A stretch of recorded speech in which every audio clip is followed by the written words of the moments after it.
prosecute war crimes and crimes against humanity. The prosecutor's office may and will exercise its jurisdiction over and investigate any act of genocide, crimes against humanity, or war crime committed within the territory of Ukraine, as Ukraine has accepted the court's jurisdiction. We fully support the ICC's monitoring of the situation. Colleagues, the rules-based international order, which governs how states interact with one another, was put in place drawing from the horrible lessons of 2 world wars, promising one another that future generations would be saved from the scourge of war. The attack on Ukraine, the Russian invasion of Ukraine, is a direct assault on the principles and purposes of the UN Charter. This cannot stand.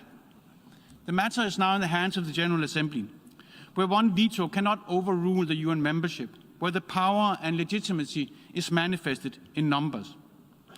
Russia's shameful use of the veto on a matter it bears full responsibility for is completely unacceptable. As a permanent member of the Security Council, Russia has a special responsibility for maintaining peace and security, not to violate the very principles of the UN Charter. The latest meetings of the Council demonstrated the need for reform. It demonstrated who had the firmness and valor to defend the UN Charter. No country can grow and thrive in isolation. Russia knows this. The General Assembly has the power to send a firm message to Putin. And what we say today and how we vote on the resolution presented will make a difference on the ground in Ukraine and to the Ukrainian people. They will be watching us, hoping that the world will come in on the side of the UN Charter and our promise of never again.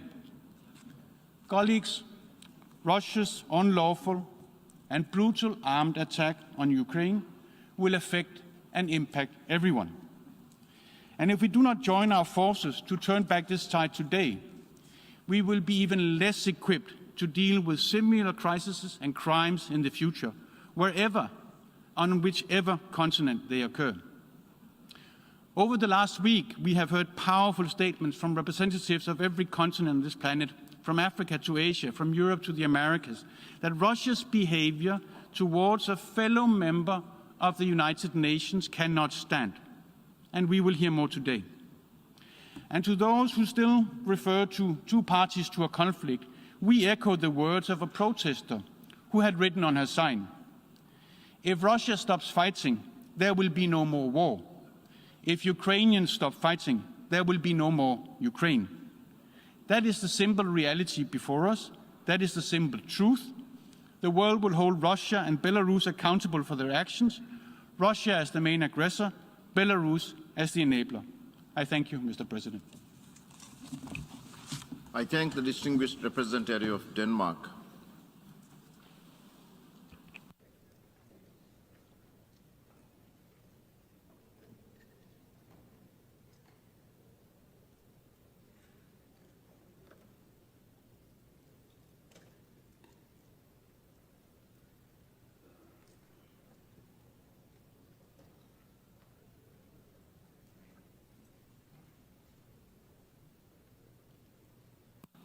I now give the floor to the distinguished representative of France.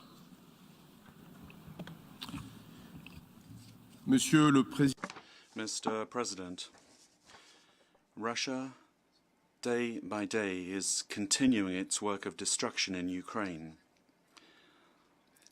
And on top of these brutal and criminal acts, we see a dangerous rhetoric which is further stoking tension.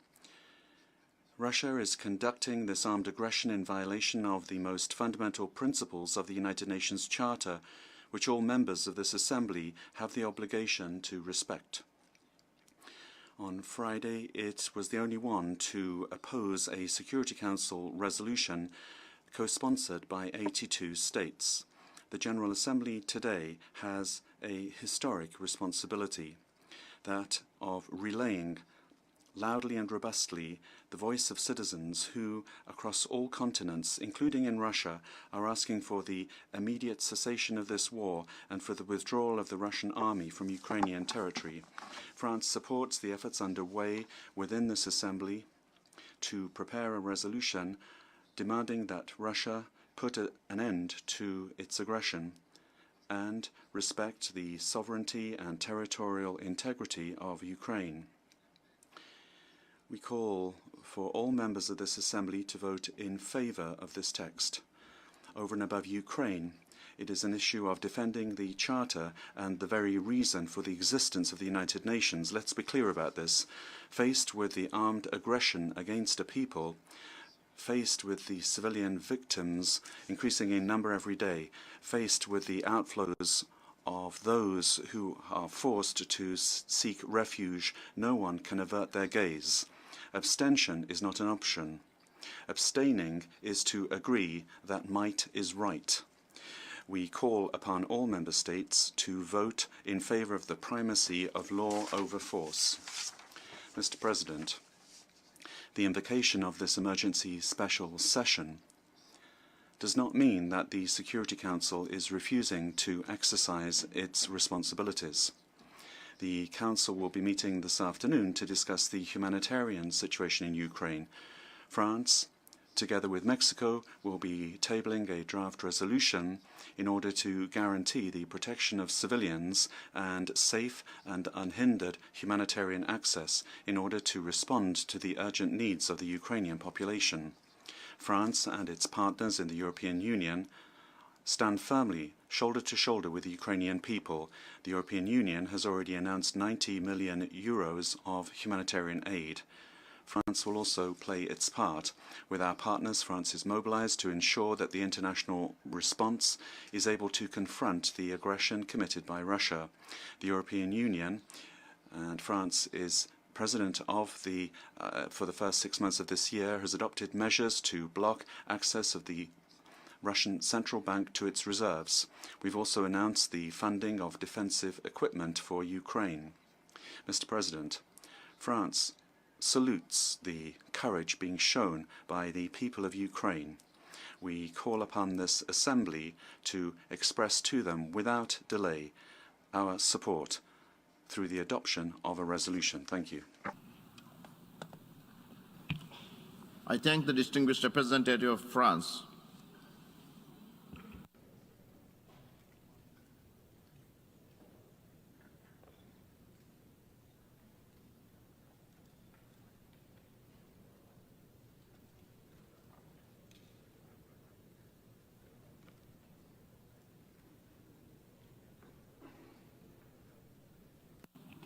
I now give the floor to the distinguished representative of the United Kingdom.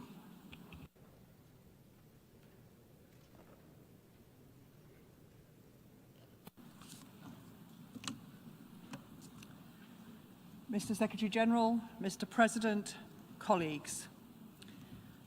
On Friday, 81 member states supported a resolution in the Security Council to stop the war in Ukraine. Russia was completely isolated in opposing that resolution. Today, we gather in the General Assembly to stand against Russia's illegal attack on Ukraine and its assault on the principles of the UN Charter. The facts are clear. Russia has invaded Ukraine without provocation and without justification. Russia has rained missiles and rockets down on Kyiv, Kharkiv, Odessa, and other cities. The brave men and women of Ukraine are enduring the barrage and have held their cities from Russian invaders. They are fighting for their country, for their continued future as a free and independent nation. But the humanitarian consequences are already immense. We hear of babies born in air raid shelters, children with bomb craters in their kindergartens, and today, news of the shelling of residential areas in Kharkiv.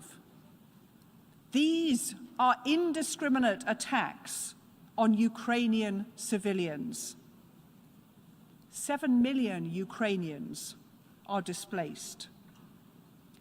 In short, the scourge of war that our United Nations was created to prevent has been unleashed by Russia on Ukraine. The international response to Russia's aggression has been united and swift. Around the world and here in this building, we must stand together to defend the rules and enforce the accountability that we have built together. If we do not stand up for them now, then the safety of every nation's borders and independence are at risk. That is why we also condemn Belarusian support for Russia's invasion of Ukraine. As the Secretary-General said last week, Russia's actions are violations of the territorial integrity and sovereignty of Ukraine and conflict directly with the principles of the Charter of the United Nations. And as he said today, the only answer is peace. So our message today is simple. We offer our unequivocal support for Ukraine and the Ukrainian people. We call on President Putin to stop this senseless war. And we urge all fellow members of the United Nations to speak up for Ukraine and to defend the Charter. Slava Ukraini!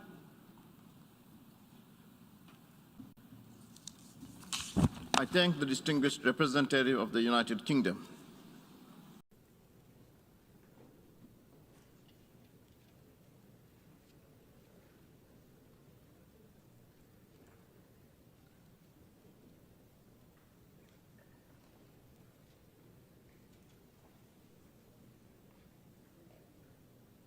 I now give the floor to the distinguished representative of Georgia.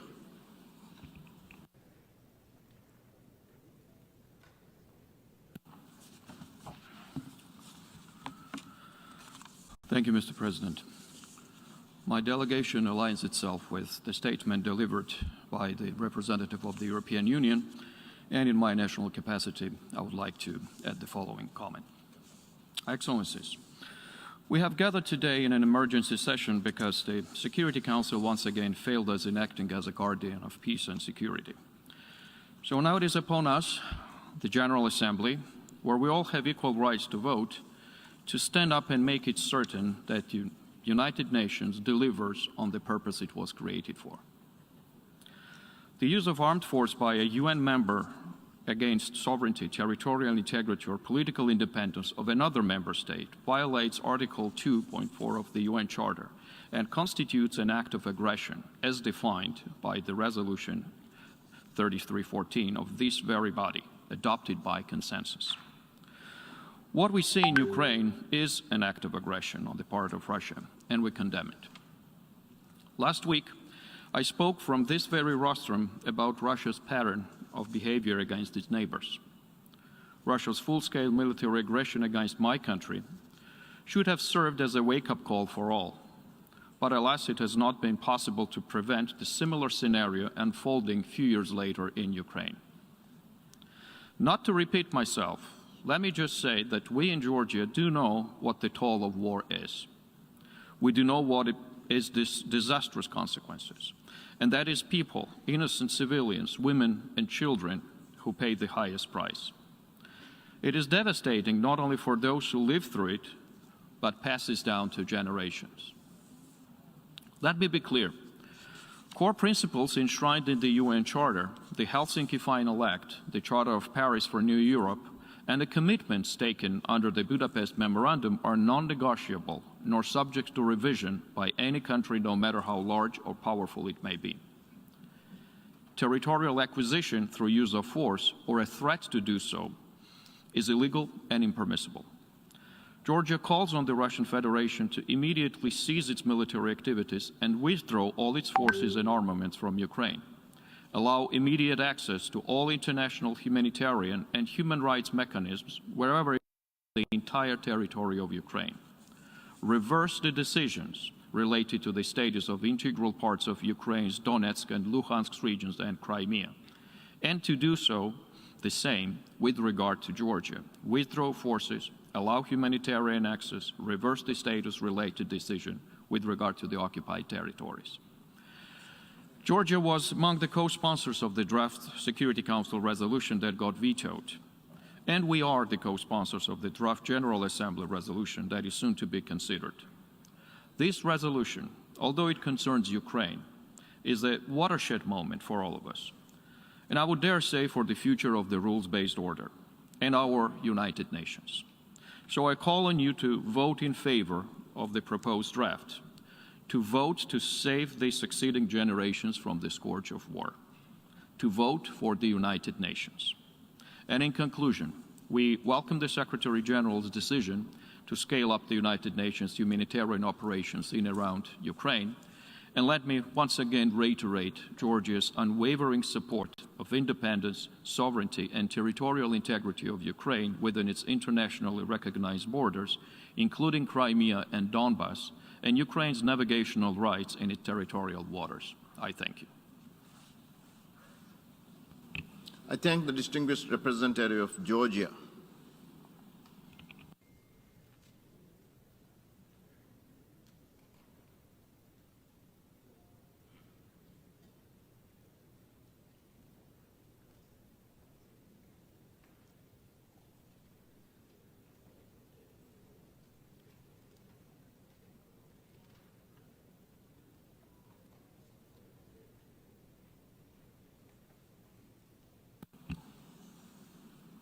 And now I give the floor to the distinguished representative of Poland.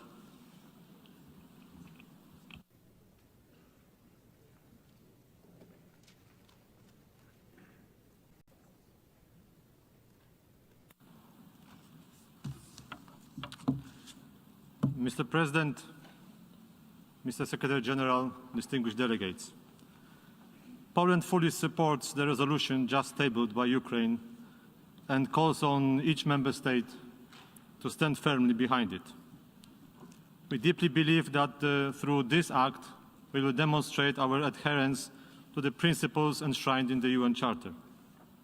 Only by upholding those fundamental principles, we can see the truly peaceful and long-term solution to the conflict caused by the Russian aggression in Ukraine. In that sense, the resolution we are about to vote paves the way to a meaningful diplomatic effort to end the atrocities of this war. To achieve peace, Poland, as a current chairmanship in office of the Organization of Security and Cooperation in Europe, called yesterday for the immediate ceasefire in Ukraine to let humanitarian organizations deliver assistance. But these appeals for peace are even more urgent when you look at the events in Ukraine from a close distance perspective. Let me tell you how we, Poles, see and respond to the horrors of this war as neighbors and friends of Ukraine. There is no doubt that we are confronted with one of the biggest humanitarian crises in Europe since World War II.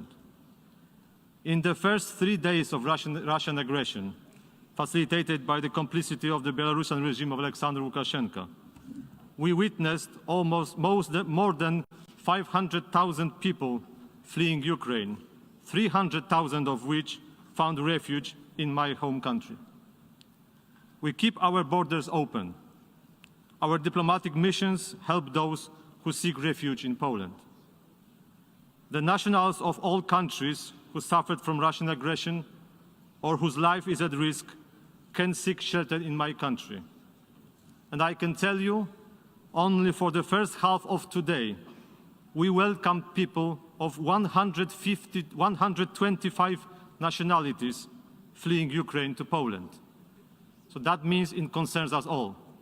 The list of these nationalities are too long to read to you. So I just read the first, those with more than 100 nationals fleeing to Poland only today in the morning. Ukraine, Uzbekistan, Nigeria, India, Morocco, Kazakhstan, Pakistan, Afghanistan, Poland, Belarus, Iran, Turkey, Algeria, and Russia. This refuge applies also to the students, which I understand is a serious concern of some colleagues here in the chamber. The students are also welcome to Poland, and they are offered to continue their studies in Poland. We know that some of the missions here in New York were targeted by the disinformation suggesting discriminatory practices at the Polish-Ukrainian border based on race and religion. I can tell you this is a complete lie and a terrible insult to us. Besides giving refuge, Poland delivers to those who suffer a very practical and tangible help. My government organized special trains for the elderly and mothers with small babies, as well as convoys with supplies and medical aid.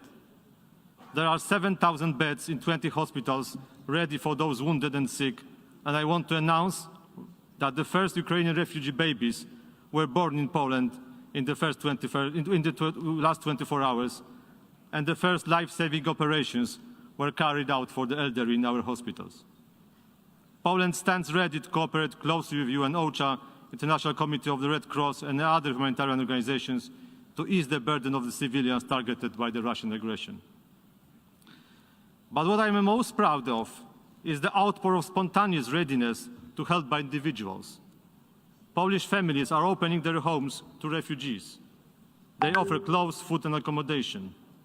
Thousands of private cars are coming from all over Poland to pick up those who cross the border. On the first 2 days, we experienced a long traffic jams because of the number of cars coming from all corners of Poland. Polish people stand in lines for hours to donate blood for Ukraine. The scale of help was offered was so big that the government opened a special website, Helping Ukraine, where volunteers can register and get guidance on those in need. While diplomats in my mission are fulfilling our diplomatic duties here in New York, our family members and friends are welcoming refugees coming directly from the war zone. In this conflict, Poland may not be a geopolitical superpower, but we want to be a solidarity superpower. And this is how we want to change the grim reality for better. At the same time, I would like to pay a tribute to those Ukrainians who defend their motherland and continue to stand for their country's freedom. Those are not only soldiers, but also people like Vasilina, a 30-year-old mother of two small daughters, living in a village near the Polish-Ukrainian border. When offered a trip to Poland by my family, she answered, "I cannot leave Ukraine now. This is my country. I have to stay and take care of it." And now she is cooking food for soldiers and refugees at the border. A similar answer was given by our diplomats in Ukraine. We keep our embassies and consulates open, and they keep fulfilling their diplomatic and consular duties. Let me share you, colleagues, the message to you I received today in the morning from our ambassador, Bartosz Cichocki, in Kyiv. I quote, "I am the Polish ambassador to Ukraine. I work in Kyiv, a city the size of Berlin, inhabited by over 4 million people. From Thursday morning, I have to hide from the bombing in my basement several times a day. I wake to exchanges of machine gun fire. Windows are shaking from the missile detonations. I am convinced that right now, when you are deciding in New York, hundreds of thousands of terrified residents of Kharkiv, Dnipro, Zhytomyr, Mariupol, Lviv, and Kiev look at you with hope and faith in the power of international law." End of quote. And I wish to conclude by a reference to the warning expressed by a 19th century Russian novelist, Fyodor Dostoevsky, in his book with a meaningful title, Crime and Punishment. The message of the book is following. When someone, just like Raskolnikov, thinks he is exceptional and free from moral obligations, and therefore feels entitled to committing a crime of murder, in the end, he faces the punishment from the crime itself. Because committing a crime is already one's biggest punishment. There is no crime without the punishment. Thank you very much. I thank the distinguished representative of Poland.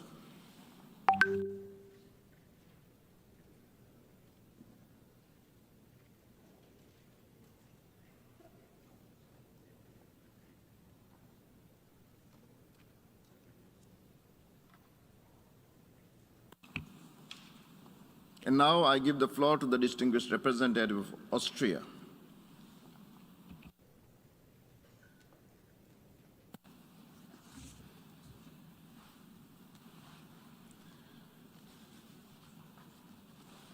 Thank you, Mr. President.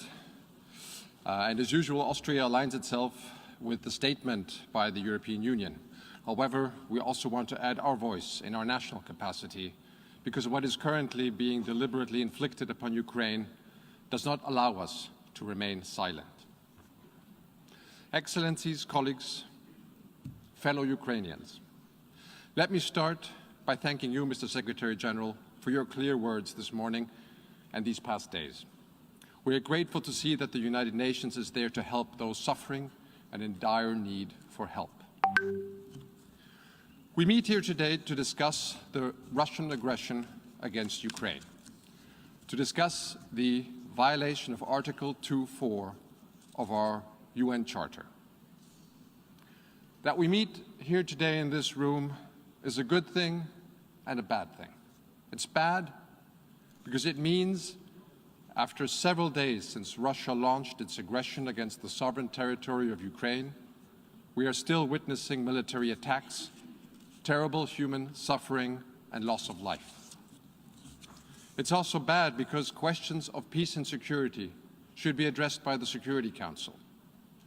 As primary responsible for upholding international peace and security, the Security Council cannot remain silent when basic principles of our international rules-based order are trampled by military boots and squashed by tanks. Last Friday, however, the Security Council decision was blocked by the veto of a permanent member, the Russian Federation, even though 81 members of the international community supported the draft resolution of the co-pen holders. Yes, the veto power is foreseen in the UN Charter, but so is the obligation to uphold UN principles.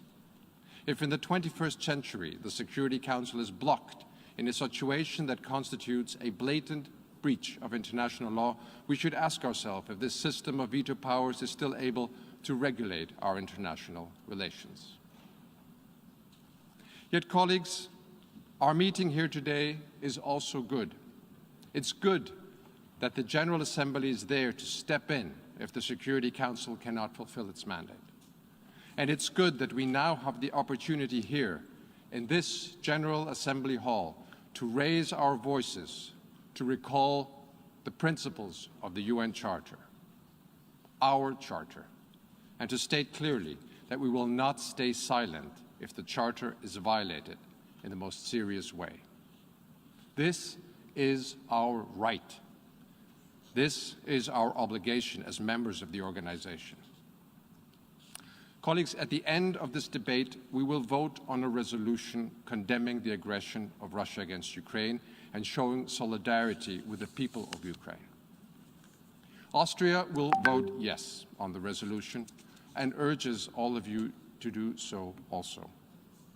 By voting yes, we show the world that the UN is able to take its responsibility to defend the rule of law, international law, and the UN Charter. By voting yes, we show that these acts and similar horrifying acts are not tolerated by the international community. And most importantly, by voting yes, we show the Ukrainian people that they are not alone. I know that for many of us, such votes can be difficult. Some say this is a regional issue, a European problem. Colleagues, an attack against one of our members, one of members of this organization, is an attack on us all. In our interconnected world, our world is one region. Cyber weapons strike everywhere. Missiles have global reach. The world is not only regional, it has become local. Some say we must respect security concerns. Yes, colleagues, we must. Everyone has security concerns. Ukraine had them and gave up nuclear weapons and trusted that others would not harm them. But clearly, if you have security concerns, solve them with dialogue, not tanks. If a country with one of the largest armies and nuclear arsenals feels insecure, it should seek cooperation, dialogue, disarmament, and not force against others. Some say, well, look at others, look at these other instances that we have had. What about past violations? Colleagues, we know this whataboutism well. Trying to justify evil with past evil. Trying to excuse yourself by pointing to the faults of others. But just because we did not stand up in the past to injustice and evil, that should not prevent us from standing up now. Yes, it's true, others have committed aggressions, crimes, and faults. Yes, the international community has sometimes shown a lack of unity to act. And yes, the international community has sometimes been too hesitant. But let us not continue to make that same mistake now. Let us start a new era when we work together and stand up united for our common principles. Let's defend the rule of law. Let's not give in to the reign of the powerful.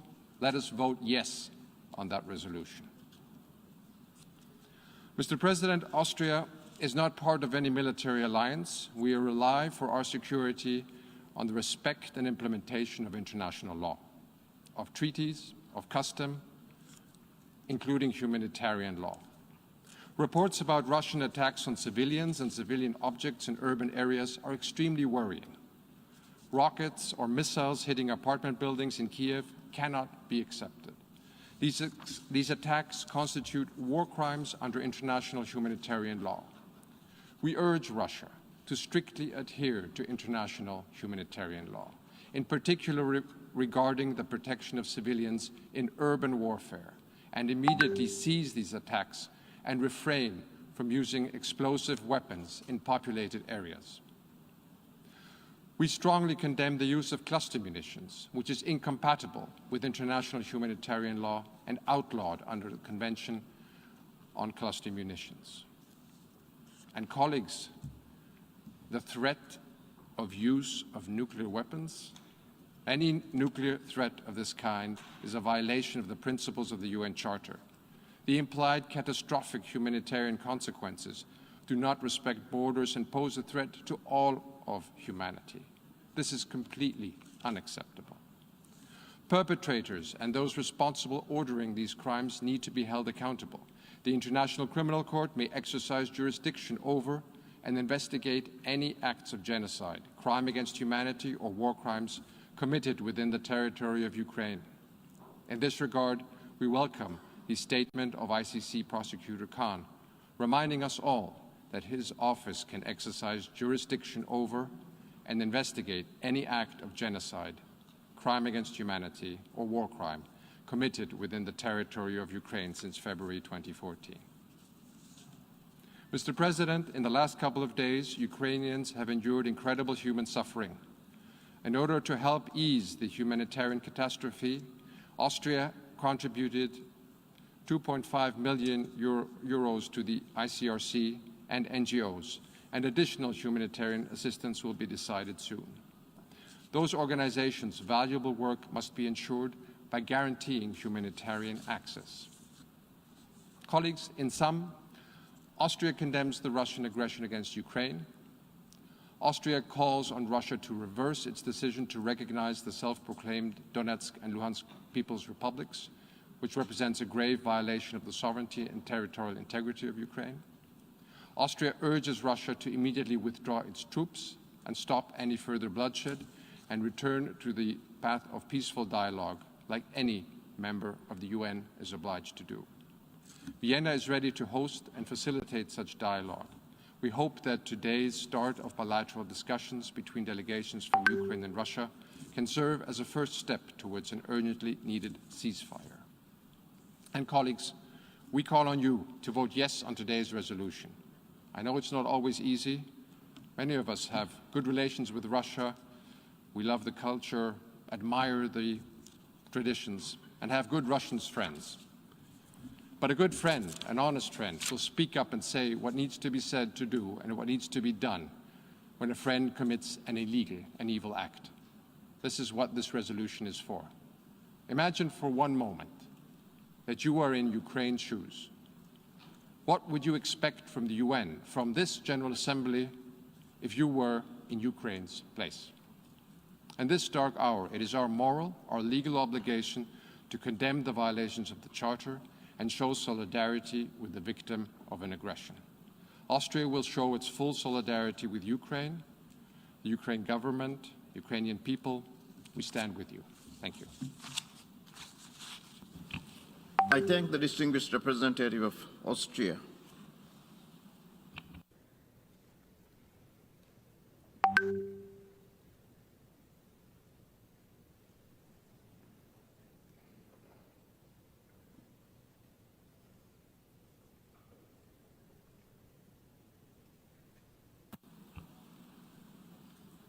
I now give the floor to the distinguished representative of Czech Republic.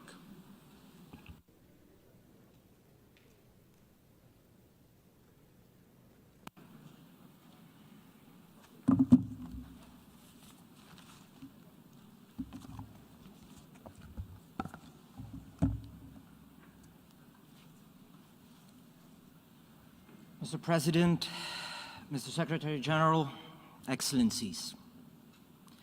The Czech Republic aligns itself with the EU statement and wishes to add the following in its national capacity. Let me begin with the most important words I can say here today. We urge Russia to stop immediately its military actions and to unconditionally withdraw all its forces and military equipment from the entire territory of Ukraine. We are meeting here today at a critical moment, not just for Ukraine or Europe, but for the United Nations as a whole. A permanent member of the UN Security Council has started a war of aggression against a fellow UN member state. It is a blatant violation of international law. It is a flagrant violation of the UN Charter and its principles, which all we should uphold and abide by. This seminal document was written with the express purpose of averting the scourge of war. Russian President Putin chose to reject diplomacy and multiple offers for talks. Instead, he decided to launch a savage conquest, inflicting untold pain and suffering on the people of Ukraine. There are horrific reports coming from Ukraine. Civilians, including children, being killed in their hometowns.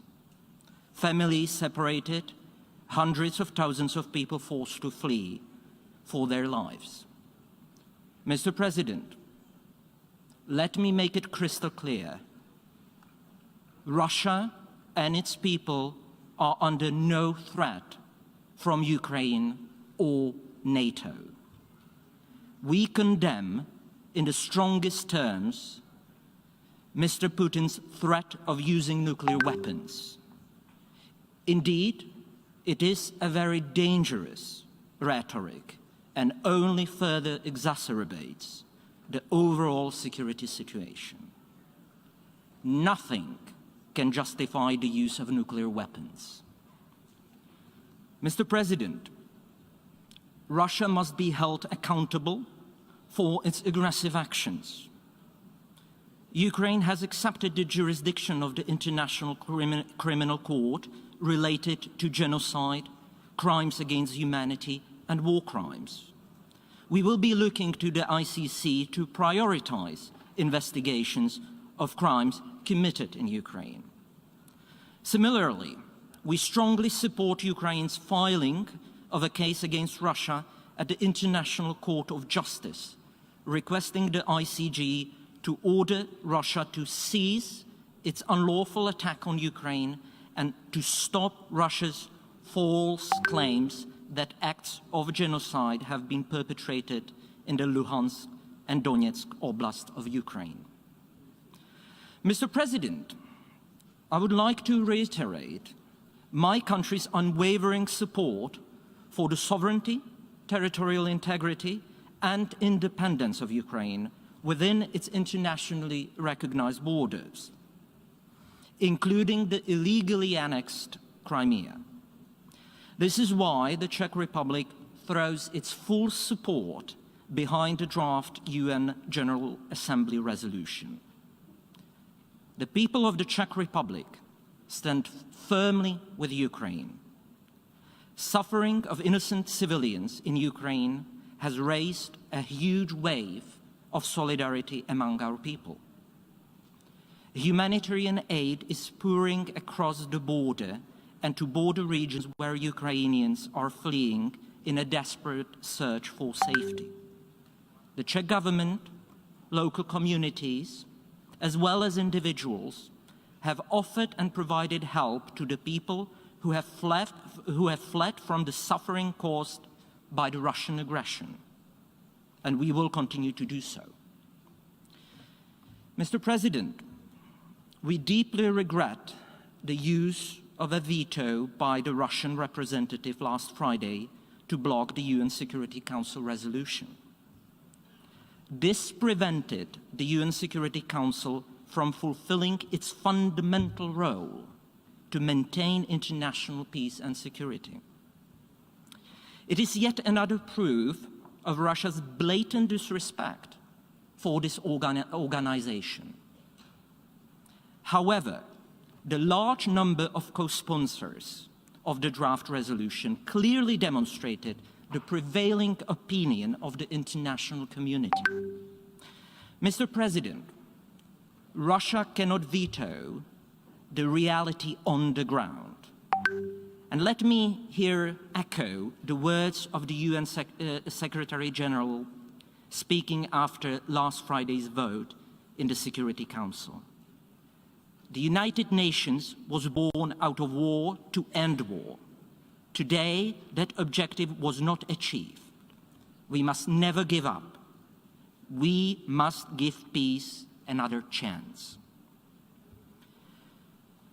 Dear colleagues, we, the representatives of 193 nations gathered here at this emergency special session of the UN General Assembly, have a solemn duty to uphold the purpose and basic principles of the UN Charter and international law, as we are about to take a vote on a draft resolution which is soon to be formally introduced.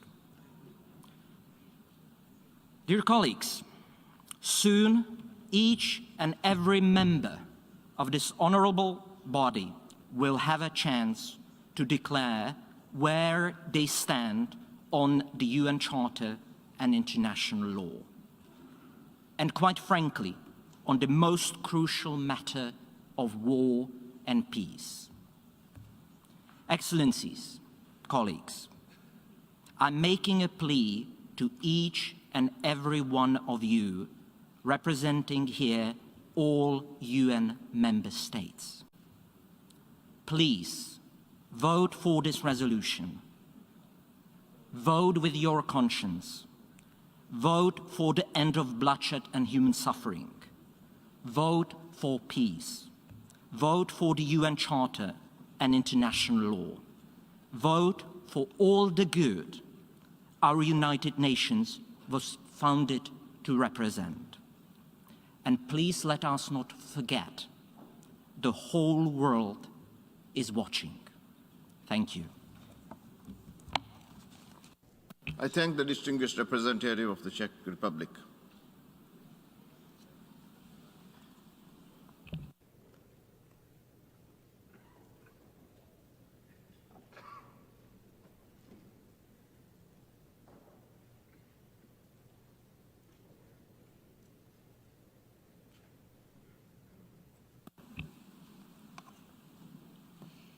And now I give the floor to the distinguished representative of Switzerland.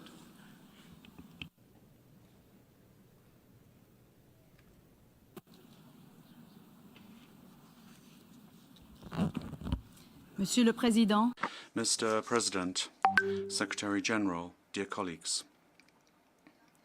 As Dag Hammarskjöld clearly stated, the United Nations were not created to take us to heaven, but to save us from hell. And yet, what the population in Ukraine is experiencing in recent days looks very much like what we have pledged to avoid. This is why this Assembly is meeting today in the face of a war that has already cost many lives. Each life lost is one too many. Our thoughts are with the victims and with their families. We express our solidarity with the Ukrainian people and their democratically elected authorities. We are deeply concerned about the humanitarian situation and the displacement of hundreds of thousands of people.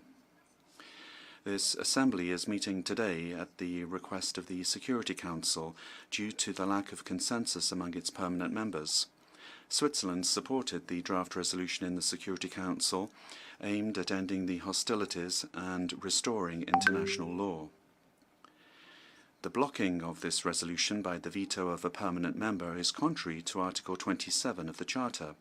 The Russian Federation, as a party to the conflict, should have abstained from voting. We fully support the draft resolution of the General Assembly, and we call upon member states to do the same. Switzerland strongly condemns Russia's attack on Ukraine. We are also concerned about the use of Belarus territory for this military operation. Russian attempts to legitimize its action are not credible. There was no provocation to justify such an attack. We call upon Russia and upon all nuclear weapon states to refrain from any threat to use these weapons, and certainly from using them. Russia has just joined a declaration of the P5, which reaffirmed that a nuclear war cannot be won and must never be fought. Switzerland reiterates its full support for the independence, sovereignty, and territorial integrity of Ukraine within its internationally recognized borders.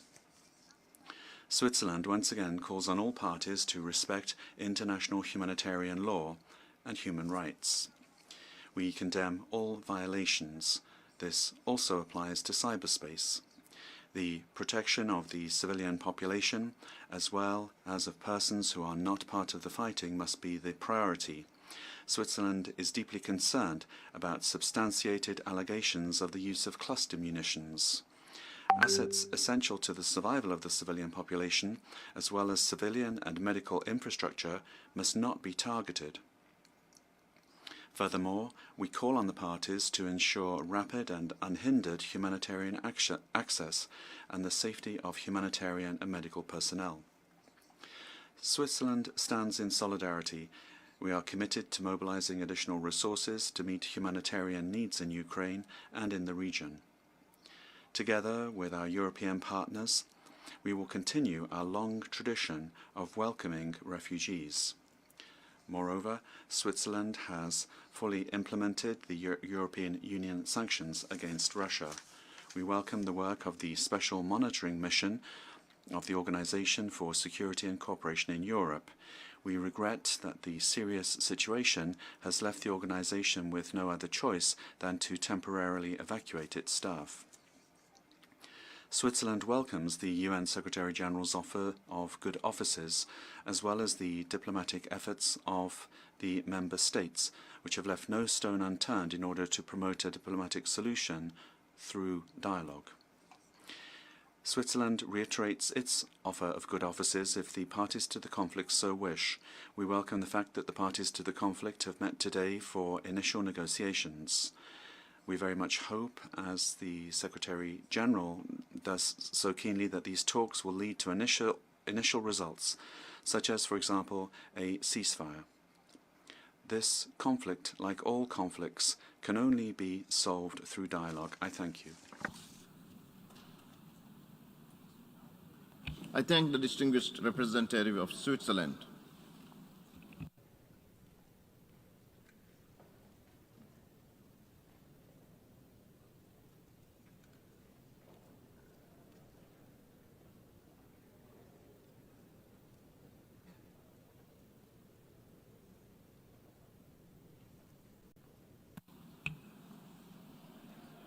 I now give the floor to the distinguished representative of New Zealand.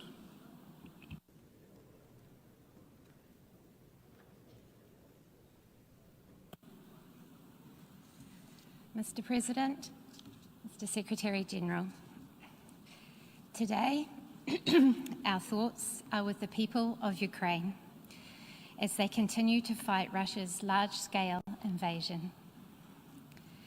Innocent lives lost, everyday lives in turmoil, young and old lives that will never be the same as innocent people suddenly find themselves as refugees.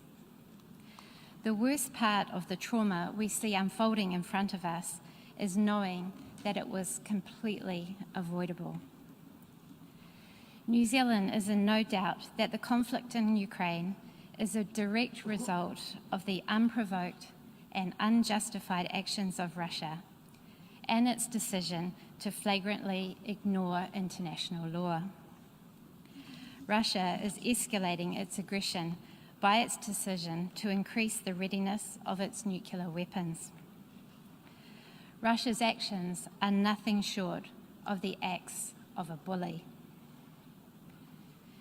New Zealand supports the Secretary-General's assessment that these acts represent a clear violation of the territorial integrity and sovereignty of Ukraine and are inconsistent with the principles of the Charter of the United Nations.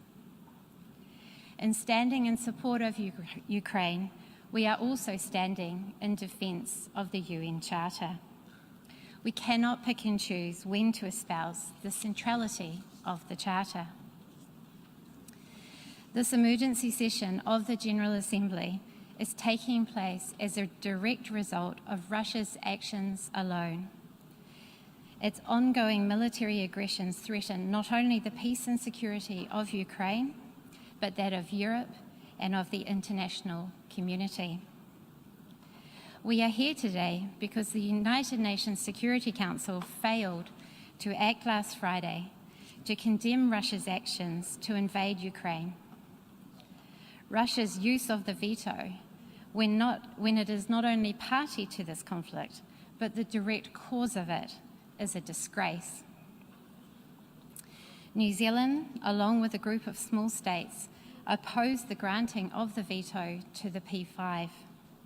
We have continued to oppose the veto since its inception, and we remain strong in our conviction that there is no place for the veto in the UN Security Council. With the Security Council having failed to deliver against its responsibilities, we, the General Assembly, must now stand up to play our part. New Zealand is a primary co-sponsor of the General Assembly resolution, and we encourage all member states to vote in favour of the resolution. In support of Ukraine, in support of international peace and security, and in support of our treasured UN Charter.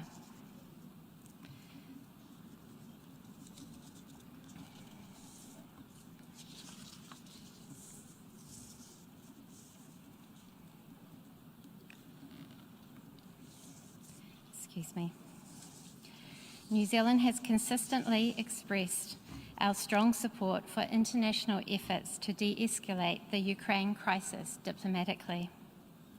Having turned away from diplomacy, Russia must now face the consequences of that decision. New Zealand has joined other member states in implementing measures to respond to Russia's actions, including introducing targeted travel bans against Russian government officials and other individuals associated with the Russian invasion of Ukraine, and prohibiting the export of goods to Russian military and security forces. Our thoughts today must be with the people of Ukraine, who are now facing a humanitarian crisis caused by the conflict. We echo the President of the General Assembly's call that all member states must uphold their obligations under international humanitarian law.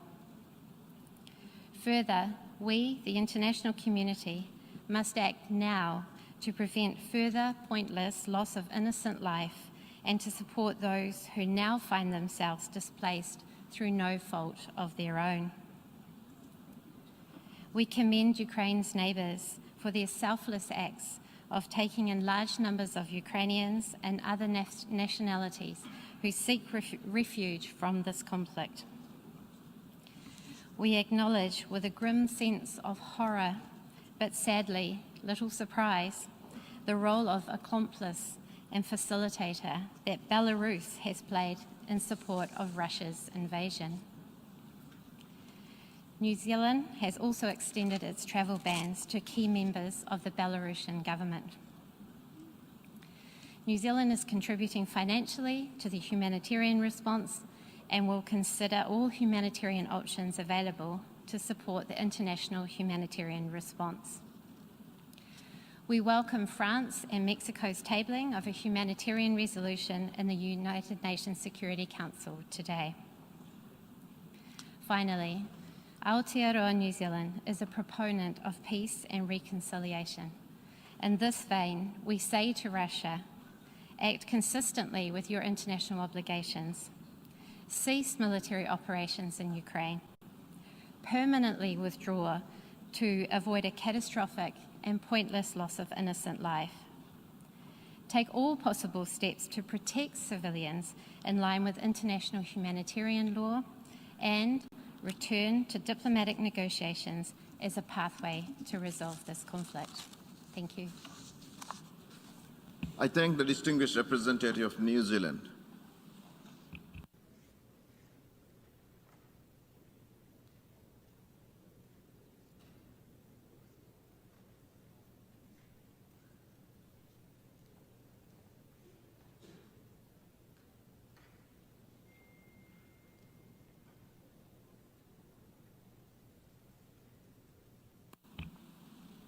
I now give the floor to the distinguished representative of Panama on behalf of the Alliance for Development in Democracy.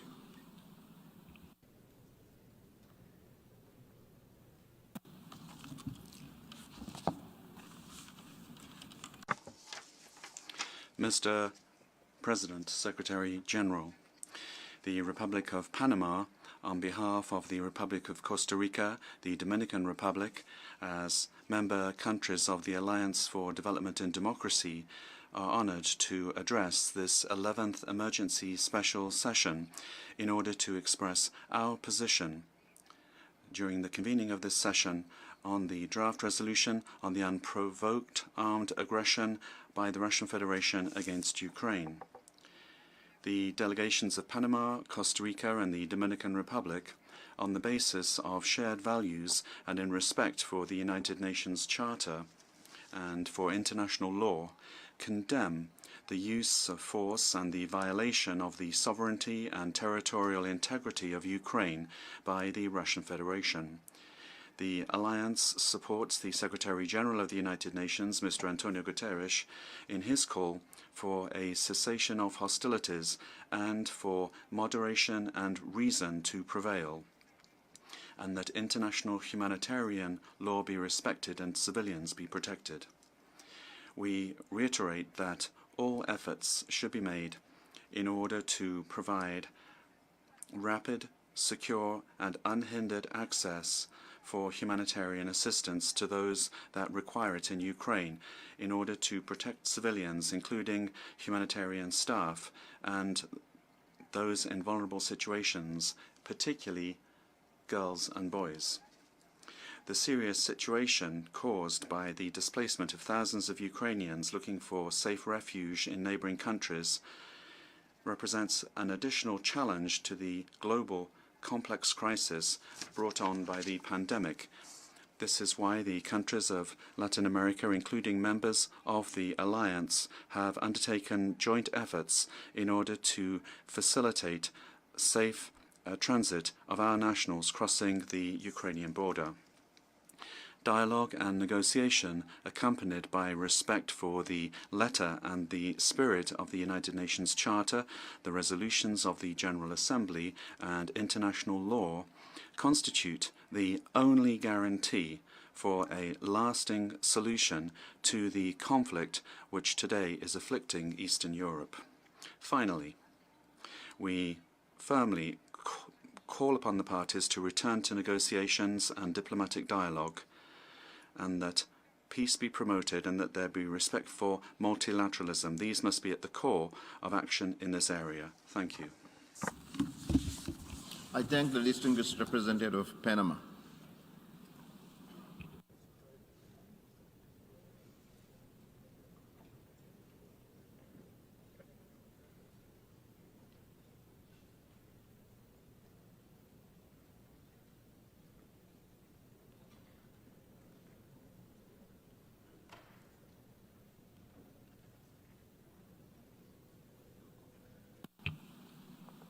I now give the floor to the distinguished representative of China.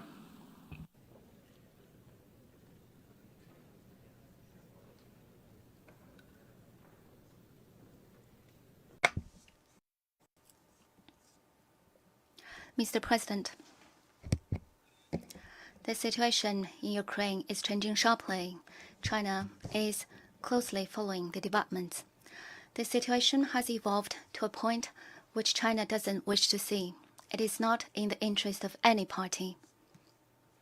The immediate priority is for all parties to exercise restraint, prevent further worsening of the situation, while stepping up diplomatic efforts aiming for a political solution. China welcomes the start of direct talks between Russia and Ukraine. Ukraine should serve as a bridge of communication between East and West, rather than a front line of major power rivalry. We call for efforts to create an atmosphere and conditions conducive to direct talks between the parties concerned, as this is the fundamental way to resolve the issue. All action taken by the UN and the relevant parties of the international community should prioritize regional peace and stability and universal security for all, and should help de-escalate tensions and facilitate a diplomatic settlement. China does not approve of any approach that may exacerbate tensions. China supports relevant UN agencies' continued work on humanitarian aid in Ukraine. We believe that the safety of civilians and property and their humanitarian needs should be effectively guaranteed. Mr. President, as a prominent member of the UN Security Council, China always conscientiously fulfills its responsibility of maintaining international peace and security. It is our consistent and unequivocal position that all countries' sovereignty and territorial integrity should be respected, and the purposes and principles of the UN Charter be upheld. China will continue to play a constructive role in the pursuit of peace. Mr. President, the Cold War has long ended. The Cold War mentality based on bloc confrontation should be abandoned.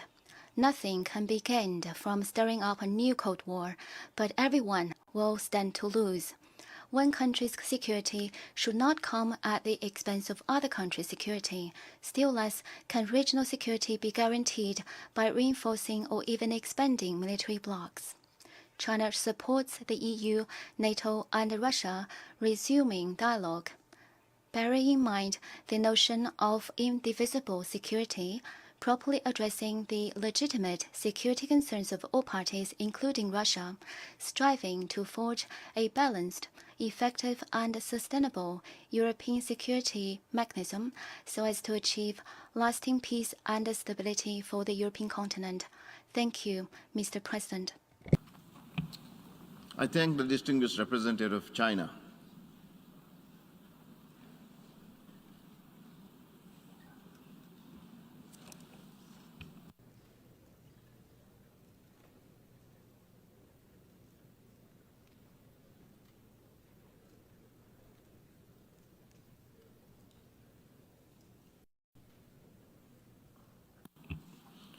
I now give the floor to the distinguished representative of Bulgaria.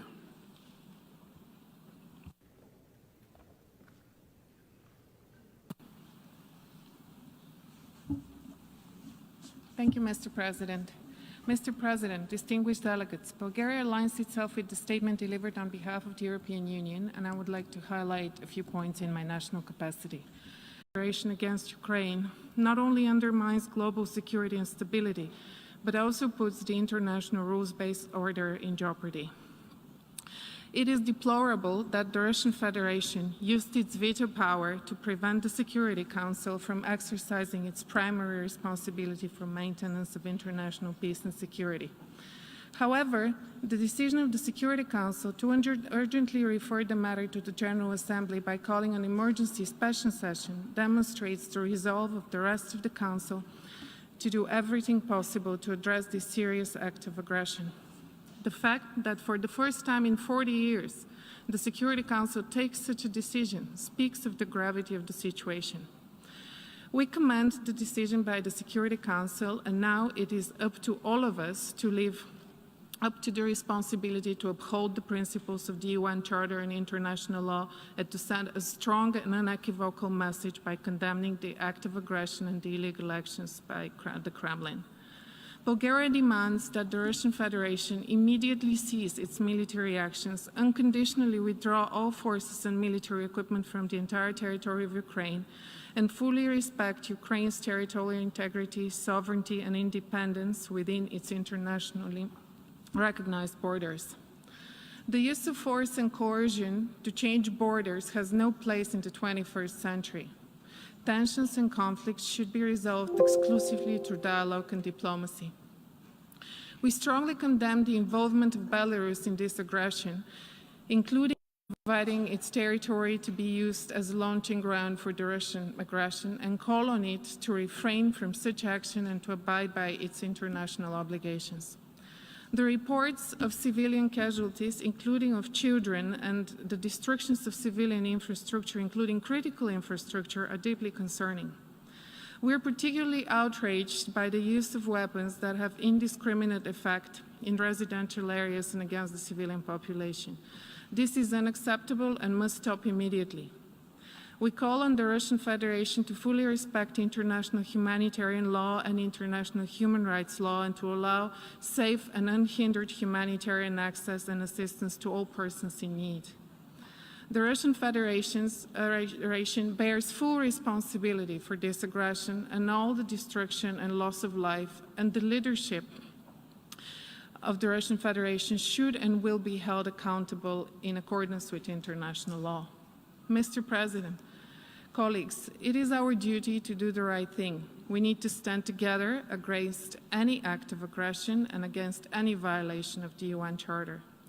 We need to fiercely defend the principles of the UN Charter, international law, and the rules-based order because they are our only guarantee for peace. We cannot turn a blind eye when a blatant act of aggression is being executed against a sovereign, peace-loving nation. Today, it is against Ukraine. Tomorrow, it could be against any one of us.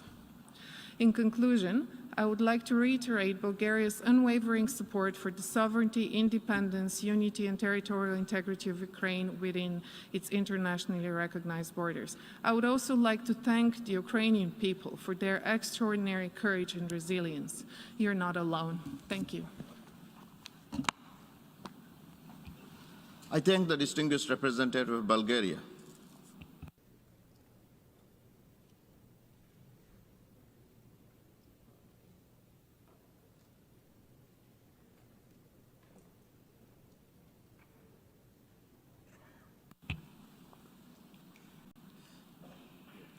I now give the floor to the distinguished representative of Italy.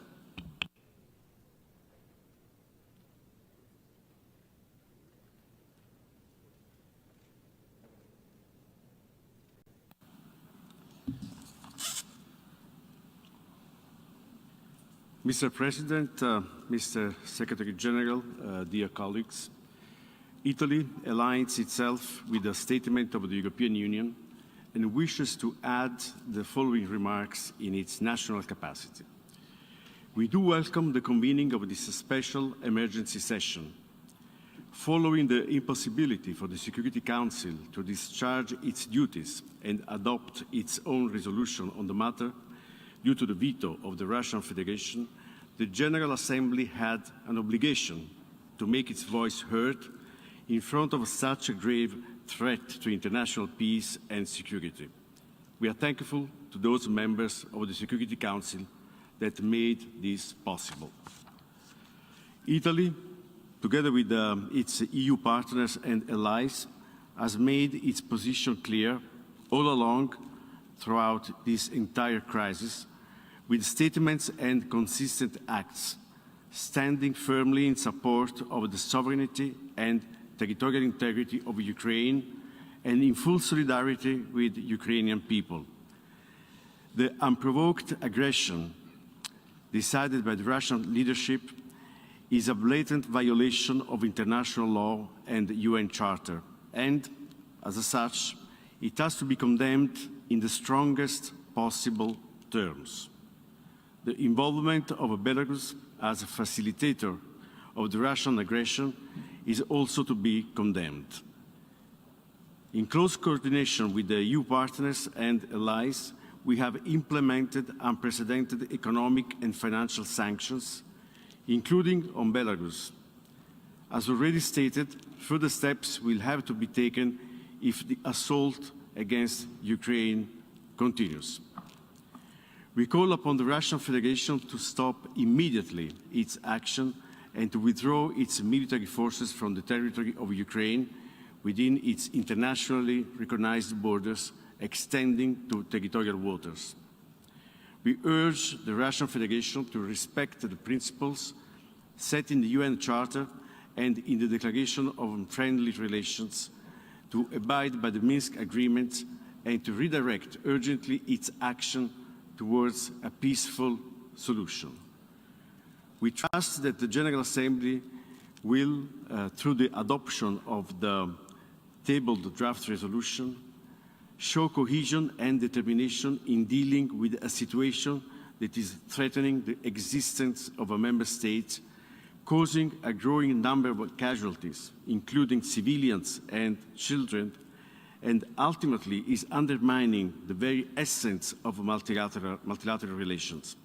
Mr. President, Russia's actions are causing enormous human suffering and triggering a humanitarian disaster. We express our heartfelt solidarity with Ukraine and its people, and we mourn all the victims of this безмысленная война, of this senseless war. Together with our partners and building on the support it has to be provided since 2014, Italy is scaling up its financial and material support to strengthen the capabilities and resilience of Ukraine, with an amount of around 110 million euros in aid, credit and grants and additional contributions. We are also determined to provide increased humanitarian support to assist the people of Ukraine in these dramatic circumstances. In this context, international humanitarian law must be upheld. Safe and unhindered humanitarian access must be granted. The humanitarian staff must be the humanitarian dimension of this crisis later today, and we hope that the discussions will lead to the adoption of a concrete deliverable. Lastly, we acknowledge and support the statements of the Secretary General in defense of the principles of the UN Charter and his action in support of the humanitarian needs in Ukraine. Italy will remain actively engaged in close coordination with its European partners and allies and reaching out to the broader UN membership in favor of the immediate halt of this aggression and in support of the urgent return to a peaceful path. I thank you, Mr. President. I thank the distinguished representative of Italy.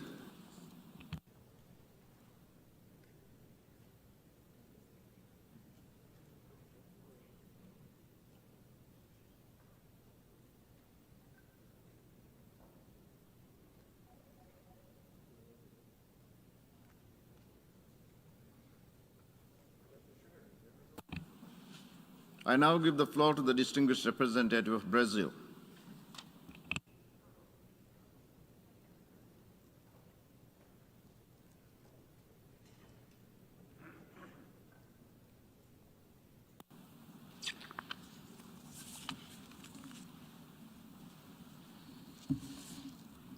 Mr. President, Mr. Secretary General, this is a defining moment for our organization and for the world.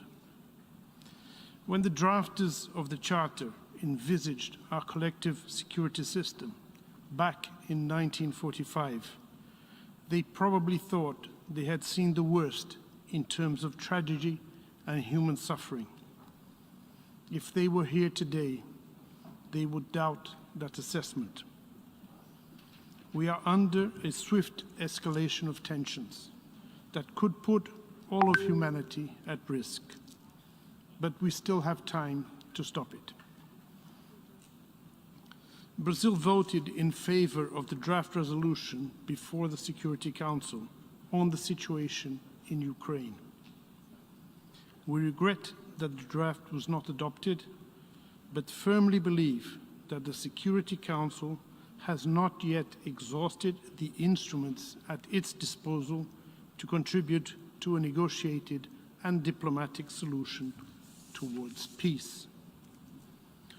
The urgency of the situation convinced us of the need to add the voice of the General Assembly to that of the Security Council in seeking solutions to the crisis in and around Ukraine. No one can deny the primary responsibility of the Security Council for the maintenance of international peace and security, nor the complementary role that this assembly can play to that end. Brazil welcomes the engagement of the Secretary General in attempting to de-escalate the growing tensions. It also notes that Ukraine has initiated a case in the International Court of Justice based on the Genocide Convention. This is the moment for the principal organs of the United Nations to work together in pursuing one of the organization's main objectives, to save us from the scourge of war. For that, we need to be exceedingly cautious in moving forward, both in the General Assembly and elsewhere. We are currently witnessing a succession of events that, if not contained soon, could lead to a much broader confrontation. Everyone will suffer, not just those who are fighting. Those who have repeatedly pleaded for de-escalation will also bear the costs of the power play between NATO and Russia that we are currently witnessing. Over the last years, we have seen the progressive deterioration of the security situation and balance of power in Eastern Europe. The undermining of the Minsk agreements by all parties and the discrediting of the security concerns voiced by Russia prepare the ground for the crisis we are all witnessing. Let me be clear, however, this situation in no way justifies the use of force against the territorial integrity and sovereignty of any member state. It is against the most basic norms and principles we all abide by, and a clear breach of the UN Charter. Mr. President, it is of our collective interest to jointly do all we can to stop and reverse the belligerent actions before it is too late. Brazil reiterates its calls for an immediate ceasefire in Ukraine, as well as for full respect for international humanitarian law. Equally important, we call all actors involved to reassess their decisions concerning the supply of weapons, the recourse to cyber attacks, and the application of selective sanctions, particularly those which could affect the global economy, including the critical area of food security. At this moment, we need constructive solutions, not actions that will only prolong hostilities and spread the conflict, with rippling effects to the world's economy and security. As we speak, hundreds of thousands of civilians have already fled Ukraine. Many more will certainly follow, millions perhaps. The destruction of infrastructure has left people without electricity and water. Damage to essential infrastructure, interruption of basic services, including transportation and access to basic supplies, the danger to persons with disabilities, the elderly, and children are causes of grave concern. There are pressing humanitarian needs for medical services, medicines, health equipment, shelter, and protection. The prospect of hostilities conducted in populated areas, compounded by the possible use of explosive weapons and direct participation of civilians, is also extremely worrisome. We urge all parties to avoid this scenario at all costs, bearing in mind the grave risks it poses to the civilian population. We call on all parties to adopt measures to ensure the protection of civilians and of critical civilian infrastructure, as well as to ensure unhindered humanitarian access to all those in need and the protection of refugees and displaced persons. We also reiterate our appeal to Ukraine and Russia to facilitate the withdrawal of all persons who want to leave the Ukrainian territory. Brazil expresses its gratitude to Poland, Slovakia, Hungary, Moldova, Romania, and others that are facilitating the exit of people fleeing the conflict, including Brazilians and Latin Americans. Let me also take this opportunity to express our solidarity to all families who have lost someone in this war, to all people left without home, water, and electricity, to those who are fleeing in fear, sometimes with nowhere to go, and to everyone who is now trapped in a conflict zone, desperately attempting to find refuge. I wish to commend all personnel that are now in Ukraine trying to alleviate the suffering of the population. We know that you are doing your best in very challenging circumstances, and we know that more could be done to assist you in your efforts. Mr. President, few times has the General Assembly been convened under the Uniting for Peace resolution. By meeting today, the international community shows its unwavering determination to reach a diplomatic solution to the ongoing conflict in Ukraine. A peaceful settlement of the crisis is not only the cessation of hostilities, it is about creating the conditions for a greater sense of security among all involved. It is about rebuilding bridges and regaining trust. And it is about respect. respect for each other's legitimate security concerns, for civilian lives, for all countries that do not want a war, for international law, and for the most basic principles that have guided this organization since its inception. I thank you, Mr. President. I thank the distinguished representative of Brazil.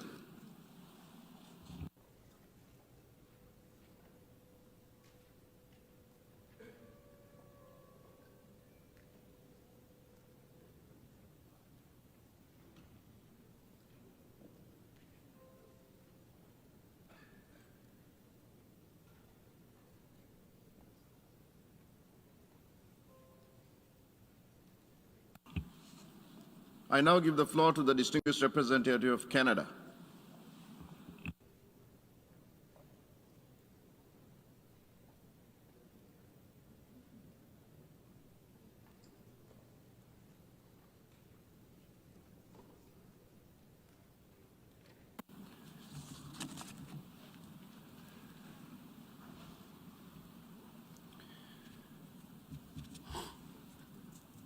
Monsieur le Président, Mr. President, Mr. Secretary General,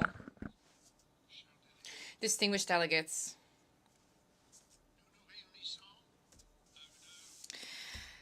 the hour is grave.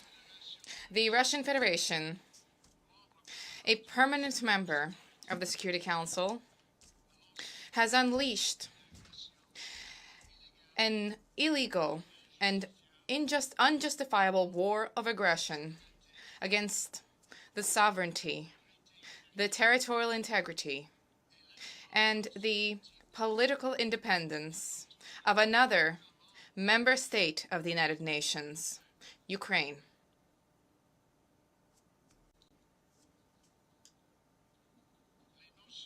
The actions of the Russian Federation constitute an egregious violation of the Charter of the United Nations and of its purposes and of its principles.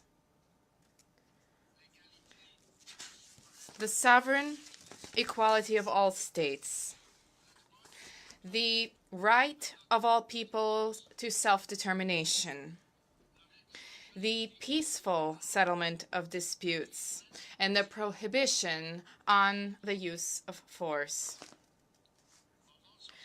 By unleashing this war, the Russian Federation seeks to destroy the freedom of a people and of a nation, a sovereign, independent, and integral nation. This is a war that is fueled by the desire of President Putin to restore imperialism and colonialism.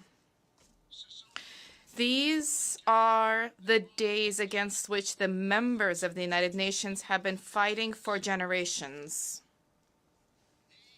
And the Russian Federation, once again, has prevented the Security Council from exercising its primary duty, that of protecting the peace, that of the maintenance of international peace and security. We are gathered here today because the Russian Federation has yet again illegitimately exercised its veto right, which we continue to view as illegitimate, as it has done on a number of other occasions. And the Russian Federation has now turned its threat to Ukraine, Europe, and the entire world with the threat of nuclear weapons use in a flagrant violation of the joint statement of the leaders of the 5 permanent members of the Security Council this past January. Mr. President, it was in January of this year that members of the P5 agreed that a recourse to the nuclear option, to the nuclear threat, to the nuclear possibility was wrong. They admitted that no one could win this kind of confrontation. Just a few days later, President Putin announced that he was going to resort to this threat, directly contrary to what he had promised, signed, sealed, and delivered 6 weeks before. And so here we are, with a war that is a threat to each and every one of us. Through this resolution before us today, we as members of the United Nations have the chance to stand up in defense of a free people and to rebuke the evil notion that might makes right. And now we must all step up and stand up. Canada urges all member states to unequivocally condemn Russia's actions and to vote in favor of the resolution that is now before the Assembly. Russia has not been alone in undermining these foundational norms and rules, Mr. President. Belarus has also violated its obligations under the UN Charter and under international law. By allowing Russia to use its territory to invade and launch attacks against Ukraine, Belarus is aiding and abetting Russia's illegal war of aggression. Belarus's decision to send its force into Ukraine and to revoke its non-nuclear status are all completely unacceptable to us and completely incompatible with its obligations under the Charter of the United Nations. Mr. President, there must be accountability for these actions. As Russia has escalated its unjustifiable attack on Ukraine, its forces have encircled and shelled Ukrainian cities, targeting, killing, and maiming innocent Ukrainian civilians, children, women, and men. They are bombing civilian objects, hospitals, schools, kindergartens, apartments, and homes. They're looting and forcibly displacing civilians. Many hundreds of thousands have fled in freezing temperatures, seeking shelter across Ukraine's borders. There are credible reports that Russian forces are using prohibited weapons, including cluster bombs, and imposing siege warfare on Ukrainian cities. This is not news that comes in last week, news that comes in this morning. Pictures one can see visibly on social media as to what is taking place. Very different from the wars that have been waged in the past. We know what is happening in real time, and it is completely abhorrent. Let me be very clear, Mr. President. These are violations of international law, and they are acts that could amount to war crimes under international humanitarian law. Those acts flow directly from decisions that were made by President Putin and his inner circle, that were enabled by Belarus and their leaders, and carried out by Russia's armed forces and its proxies. These crimes began with an idea. What was the idea? We don't have to invent it. All we have to do is read President Putin's speeches and watch his declarations. The idea that a group of people are lesser, unequal, and unworthy unworthy of the protection of the law. The idea that a people, in fact, do not exist as a people, that they don't have a right to be themselves, that they don't have a right to their own nation, to their own country, that they have no right to the protection of the Charter. The way Vladimir Putin describes the Ukrainian nation and its supporters over many generations fits the description of the idea that I have described. And it's that idea that lies at the heart of the acts that follow. Because actions don't come out of the blue, they don't come out of nothing. It all starts with an idea. And yet, with a terrible sense of irony, President Putin has perverted the very notion of genocide by alleging that genocide has been committed in Ukraine. I must stress, there has been no such finding substantiated by any UN or independent organization. And as my colleague from Brazil said, just speaking before me, if there are complaints, and obviously there have been in this chamber and in the Security Council with respect to the treatment of the Russian minority in Ukraine, even if those complaints were fully justified, they are not an excuse for war, and they are not an excuse for the aggression that we have seen. Ukraine has filed its own application under the Genocide Convention to the International Court of Justice. Canada takes the allegations filed by Ukraine with the greatest seriousness, as it does the decision of the prosecutor of the International Criminal Court to begin an investigation into potential crimes against humanity. These decisions are not taken lightly, and they have the most serious of consequences. But I want to stress, it is the International Court of Justice and the International Criminal Court that are the places for these allegations to be dealt with, not the battlefield, and never by unilateral aggression. That's why we signed up to the Charter. We signed up to the Charter because we agreed that we would subject our disputes to processes created by us over many, many arduous years and debates. What would be done in the event of a profound difference of opinion between states? We don't go to war.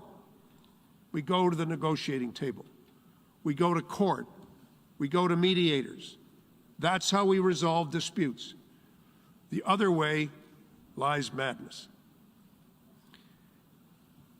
Canada and the international community will spare no effort to ensure that violations of international law in Ukraine are in fact investigated, that evidence is gathered, and that the perpetrators are held to account.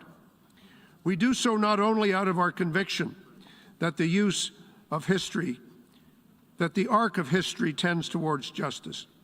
We do so because what Ukrainians are being subjected to is horrific, and they deserve better, and they deserve more. Mr. President, if I may, I'd like to speak directly to the brave people and the government of Ukraine. We are quite simply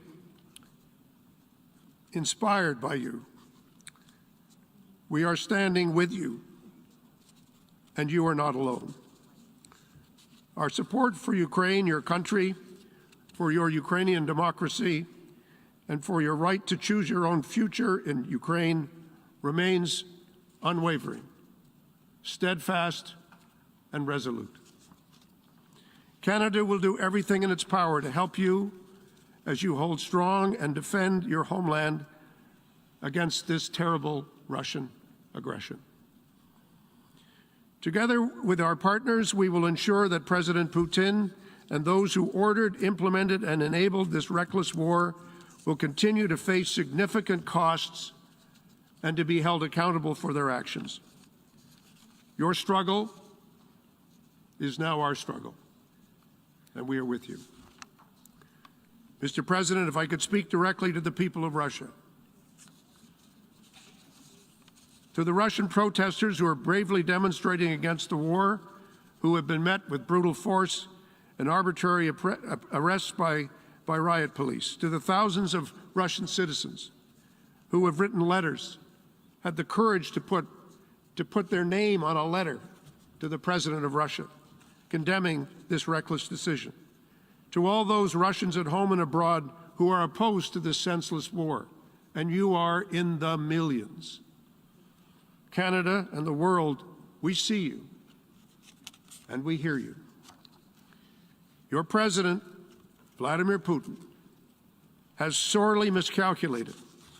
He has ignored the democratic and law-abiding spirit of the Russian people. He has underestimated the brave Ukrainians defending their country from aggression, with whom you have no cause for war, no cause for hatred, no cause for violence. and he has severely misjudged the resolve of the world to stand against him. Whatever lies are spoken here today, trying to justify the unjustifiable or to explain the inexplicable, it is President Putin's war of choice that is making your lives much more difficult. But there is always time for de-escalation. There is always time for dialogue. And your president must choose this path. Should he not, I believe it will show just how much contempt he has for you and for the future of your country and the planet that we live on and share together. Mr. President, we should all say together, directly to President Putin, stop this war. Stop this war. Stop it before there is more death, more pain, and more hardship. Stop the use of threats. Take your finger away from the nuclear button and never put it back for as long as you live. Come to grips with the reality of our time, as in more serious and rational moments you have done. Mr. President, it is never too late to stop. It's never too late to make a turn to diplomacy, to dialogue, and to negotiation. The alternative cannot happen. So now it falls to all of us, as equal members of the United Nations, whose equality and sovereignty, as I've said before, signed up to when we became members of this organization. We need to stand up to the principles of the Charter, for the purposes of the Charter, and to heal the hurt and pain that has been caused by this terrible war of aggression. This responsibility belongs to us and to no others. We sit here, we have to make decisions. We have to take every step we can, the human footsteps to peace, to reconciliation, and to justice. That is now our job in the General Assembly, and we must seize this moment of accountability, this moment of justice, this moment of democracy. We must seize it together. Thank you very much, Mr. President. I thank the distinguished representative of Canada, and now I give the floor to the distinguished representative of Singapore.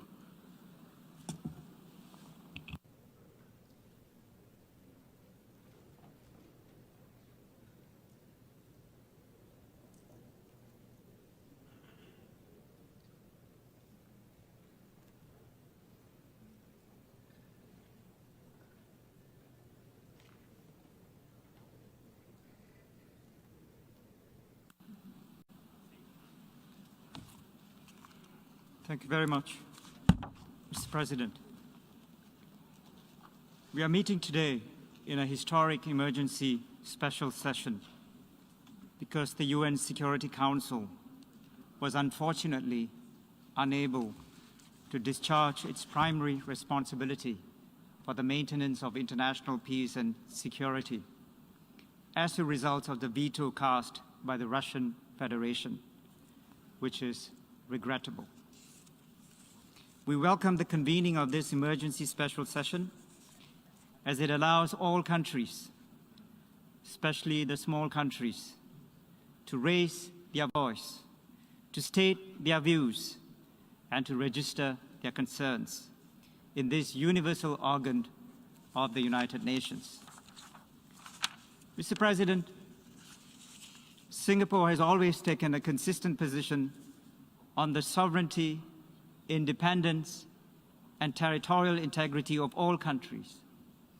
Singapore is a staunch supporter of the rules-based multilateral system and of the United Nations. The unprovoked invasion of Ukraine by the Russian Federation is a clear and gross violation of the fundamental norms and of the fundamental norms of international law and of the UN Charter. The UN Charter prohibits the use of force and acts of aggression against another sovereign state. This is a matter of principle for all small states and a matter of fundamental importance to all members of the General Assembly. For a tiny city-state like Singapore, this is an existential issue. A world order where might is right, or the strong do what they can and the weak suffer what they must, would be profoundly inimical to the security and survival of small states. We cannot accept one country attacking another without justification, arguing that its independence was the result of, and I quote, historical errors and crazy decisions, unquote. We simply cannot accept such an argument. Such an argument and rationale would go against the internationally recognized legitimacy and territorial integrity of many countries, including Singapore. This is why Singapore condemns, in the strongest terms possible, any unprovoked invasion of a sovereign country under any pretext. We deplore the Russian Federation's special military operation against Ukraine, both its operation in the Donbas region and the broader land, air, and sea attacks across Ukraine, including on Kyiv, the capital city. We also note with great sadness and regret reports of the growing number of casualties and the loss of many innocent lives as a result of this unjustified attack and act of war. We have taken note of the UN Humanitarian and Emergency Relief Coordinator's comments about the scale of the humanitarian assistance required to help those affected, and we call for safe and unhindered access for humanitarian assistance to Ukraine and all those in need. Mr. President, we reiterate that the sovereignty, political independence, and territorial integrity of all countries, including Ukraine, must be respected within its internationally recognized borders. The Secretary General of the United Nations has stated that he considers the actions of the Russian Federation to be a violation of the territorial integrity and sovereignty of Ukraine and inconsistent with the principles of the Charter of the United Nations. We agree with the Secretary General entirely. Let me repeat, we agree with the Secretary General entirely, and we support his call for the Russian Federation to withdraw all its troops from the territory of Ukraine and for the responsible actors to immediately cease all hostilities and prioritize diplomacy to address all issues peacefully in accordance with the UN Charter and international law. We also support the good officers of the UN Secretary General to be deployed in any way possible to facilitate diplomatic contacts and negotiations. Mr. President, let me conclude by saying that the world is watching us as we meet today in the General Assembly. As members of the General Assembly, we have to act swiftly, firmly, and with unity of purpose. Singapore is one of the main co-sponsors of the draft resolution that has been tabled for adoption in this General Assembly. Singapore will not hesitate to vote yes on this draft resolution. Singapore will always vote to uphold the principles of the UN Charter and to uphold international law. And I would like to urge all members of the General Assembly to vote yes for this resolution. And distinguished delegates, this resolution is not about taking sides. It is about upholding international law and the principles of the UN Charter. the United Nations, distinguished delegates, is being tested today. It is important that all countries, especially the small states, send a clear signal that we are united for peace and we are united to defend the principles of the Charter and that we are united to uphold international law. I thank you for your attention. I thank the distinguished representative of Singapore. We have heard the last speaker in the debate on this item for this meeting. We shall hear the remaining speakers this afternoon. I would like to inform members that at 3 p.m. today, the General Assembly will first hold the 60th plenary meeting of the 76th regular session, as announced in the journal. This will be followed by the second plenary meeting of the 11th emergency special session, at which the debate on agenda item 5 will continue. The General Assembly has thus concluded this stage of its consideration of agenda item 5. The meeting is adjourned.